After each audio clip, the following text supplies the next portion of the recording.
This is a very different part of the creek. Bedrock. Not used to seeing bedrock down here. Lots of creek to explore.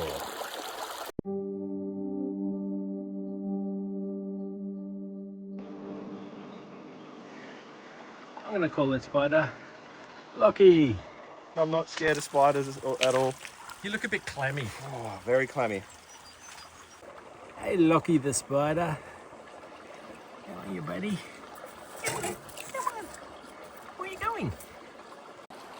So even though these goldfields were absolutely thrashed from the 1860s right through to the turn of last century, there's still some nice pockets around, particularly if you're prepared to do a little bit of walking. And here around this bedrock, I've just moved a couple of rocks to get access to a crevice. I don't have all my tools with me, but this is a pretty good pan for just a shovel.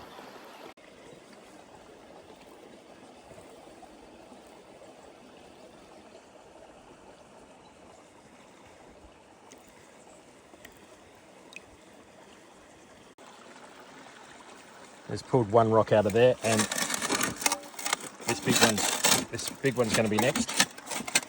Can't wait to see what's under there. Well, because I left my crevicing tools in the car, I'm left with my crevicing fingers. So I'm literally just shoveling handfuls of gold pay dirt into the pan at the moment. When you can scoop up gold by hand, it's a pretty good day. And down the bottom of the hole is some really nice coarse material. So there's gold in the top bit. There's got to be gold in here too, and hopefully maybe even bigger.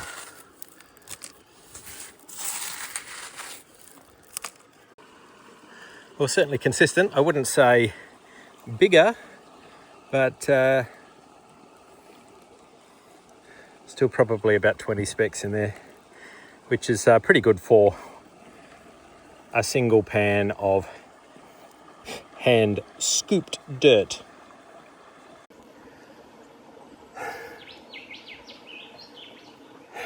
There's nothing quite like squatting in a crevice. Ooh, but yeah, have a look at some of the chunky material that is hidden down between these rocks. Very chunky stuff. But this is nice stuff.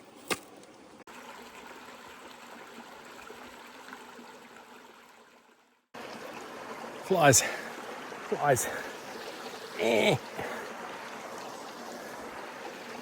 Hot, sticky flies. These rocks have not moved in a very long while. And there's some interesting flakes of gold coming out from underneath. Cool. Hello, fella. I think he got more of a fright than I did. Hey, buddy. I mean, if you're a snake, would you want to live anywhere else? This is absolutely magic.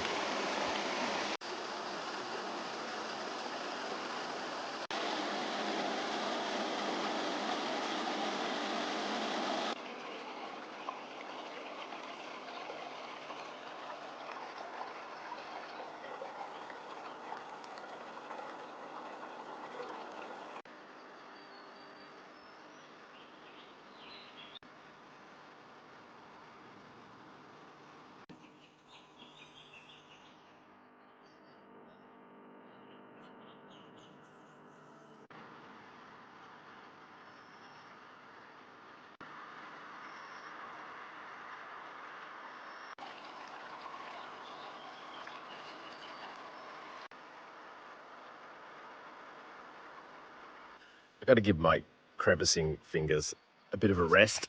Just like, oh, idiot. Gloves. And, oh, Hands start to cramp.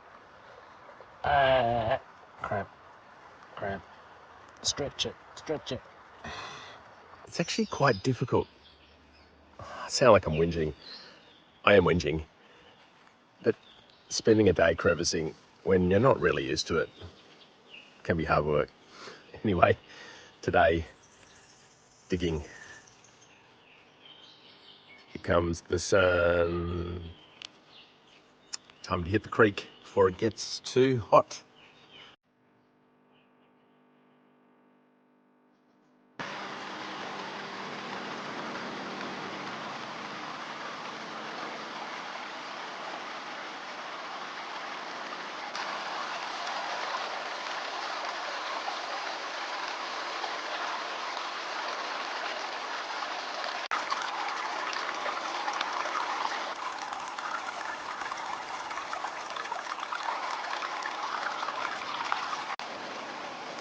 A little bit excited about today.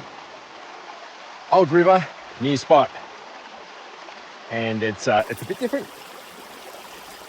People have been doing a bit of digging around here already. So I'm going to take advantage of maybe what they've learned. No, I'm not shovel dogging. When's shovel dogging really shovel dogging? Like if you dig a hole 6 months ago and you don't come back to it, is that fair game? What about 6 weeks? How about 6 days? Drop me a comment down below. When is shovel dogging really shovel dogging? But anyway, in this case, I know this hole was dug by a good friend of mine. And if it's all right with him, I'm going for it. So I've been working away in this hole and I thought I'd clear a bit of the bank, which is effectively just big cobblestones and gravel. Now, when you look at this bit of bank, you think, nah, that's all overburden. But you've got to remember that in this valley, the old timers dredged it. So the rocks that we're looking at here, in many ways you could say they're just like a massive tailings pile. So even when you see banks like that and you think, nah, there's no gold in that, check it. And sure enough, there was gold. So there we go. There's at least 1, 2, 3, 4 very small specks. How much gold has been thrown back in the river because people thought it wasn't worth processing? And what we're doing here is just a really small scale example of what would have happened 100 and more years ago, where the old timers would extract what they thought were the most lucrative patches of ground, and they exploited them through hydro-sluicing or through dredging or good old-fashioned rocker boxes and pans. And bits like this were worthless to them. It just wasn't worth it compared to the really rich stuff that they were getting. But along comes a hobby prospector like me 100 or so years later, and all of a sudden, you know, it's worth having another look. You know what? It might have been discarded once, but it's coming home with me today. Even the old timers missed some lucrative bits, and then they just kind of gave up. It just wasn't worth their while busting their back for what was a pretty low gold price back then. Fast forward a century or more, the gold price has gone up. All of a sudden, it's worth coming back. Now, because this river has so much black sands, I find that the sluice starts to get clogged up pretty quickly. So this is after 6 baby buckets. 6 baby buckets. And yeah, I don't know. There's not really that much exchange happening up in these cells because they're getting clogged up with black sands. What do you reckon? Should I clean it out? Leave a comment down below. How long can you run your dream mat sluice with black sands like this?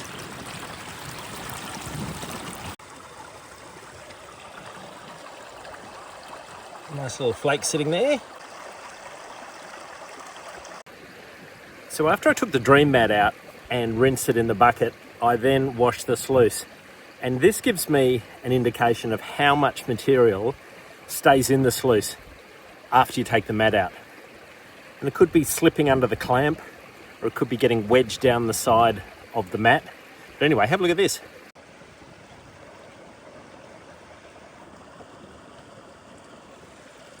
So always rinse your sluice after you've taken the mat out, carefully. And as usual, when you get so much black sand, I find that the best way to clean it up is with the gold claw. All our material, sort of stratify it so it's all gold sinking down to the bottom. This is really fine, like it's been classified already, so I've got rid of the larger stuff.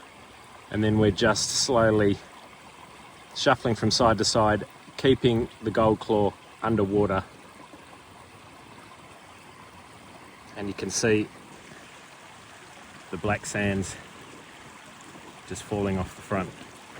So remember, this is not a normal pan. It's not used in the usual way. You've got to really just practice that technique of moving it side to side rather than front to back. Like you're not panning off material, you're just shuffling it side to side, and the black sands are falling off the top, leaving the gold behind. So in that shaking movement, what you're really doing is re-stratifying with every shake, and the gold is settling down to the bottom, but the ridges here are stopping it from coming over. But every once in a while, knock it all back into the pan, give it a really good shake, and then start that forward movement again.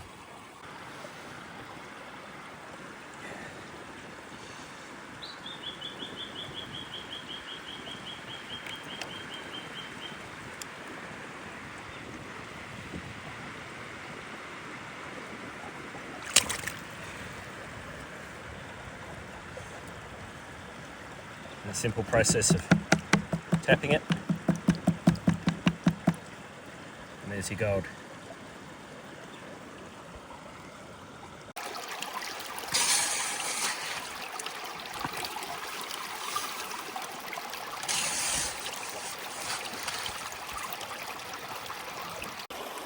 It's time for the last clean out.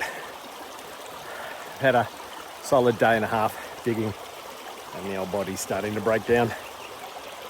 So I know that there's one nice flake that I can already see even before I pull the sluice out of the water. Let's have a look.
You know when I know it's time to give it away for the day?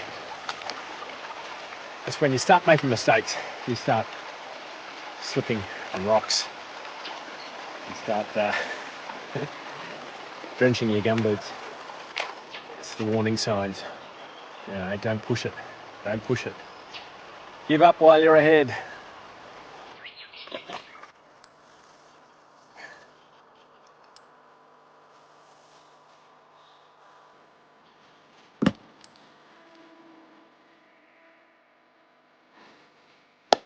All right.